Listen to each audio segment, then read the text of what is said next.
ഈ യാത്ര ആലപ്പുഴ ജില്ലയിലെ വയലാറിലേക്കാണ്. സാക്ഷാൽ വയലാർ രക്തസാക്ഷി സ്മാരകം കാണുവാൻ.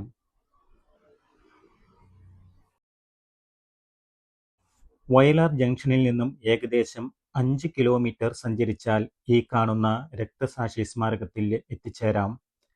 1946-ൽ പുന്നപ്ര വയലാർ സമരം തിരുവിതാംകൂറിൽ കമ്മ്യൂണിസ്റ്റ് പാർട്ടിയുടെ നേതൃത്വത്തിൽ നടന്ന ഒരു കർഷക തൊഴിലാളി പ്രക്ഷോഭമാണ്.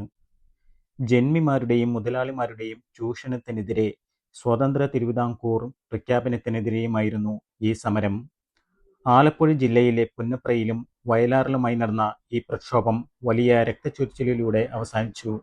സമരത്തിൽ കൊല്ലപ്പെട്ടവരുടെ സ്മാരകമാണ് ഈ തലയുയർത്തി നിൽക്കുന്നത്. മരണപ്പെട്ടവരുടെ ഓർമ്മകൾ സ്മരിക്കുന്ന ഈ മണ്ണിലൂടെ അല്പനേരം ഞാൻ നടന്നു. ഇവിടം ശാന്തമാണ്. ഏകാന്തമായ ഈ പ്രദേശത്തിന് ഒരുപാട് കഥകൾ പറയുവാനുണ്ടാകും.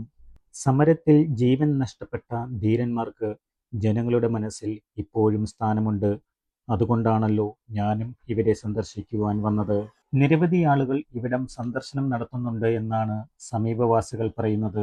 ഏകദേശം 470-ൽ കൂടുതൽ സമരക്കാർ കൊല്ലപ്പെടുകയും നിരവധി ആളുകൾ കീഴടങ്ങുകയും ചെയ്തു എന്നാണ് ചരിത്രം പറയുന്നത്. ഈ കാണുന്ന ചുമന്ന നിറത്തിലുള്ള കെട്ടിടമാണ് വയലാർ പുന്നപ്ര രക്തസാക്ഷി വാരാചരണ കമ്മിറ്റി ഓഫീസ്. ഇവിടം ആർക്കും എപ്പോൾ വേണമെങ്കിലും വരാം. ചുവന്ന മതിലിന്റെ ഉള്ളിലുള്ള ഈ പരിസരം പച്ചപ്പ് കൊണ്ട് പരവതാനി വിരിച്ച പോലെയുണ്ട്.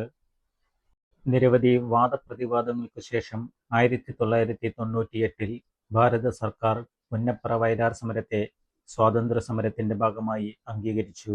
അങ്ങനെ ഇവിടെ നിന്നും ഞാൻ യാത്ര തിരിച്ചു. മറ്റൊരു കാണാക്കാഴ്ചകൾ ചിത്രീകരിക്കാൻ യാത്ര തുടരുന്നു.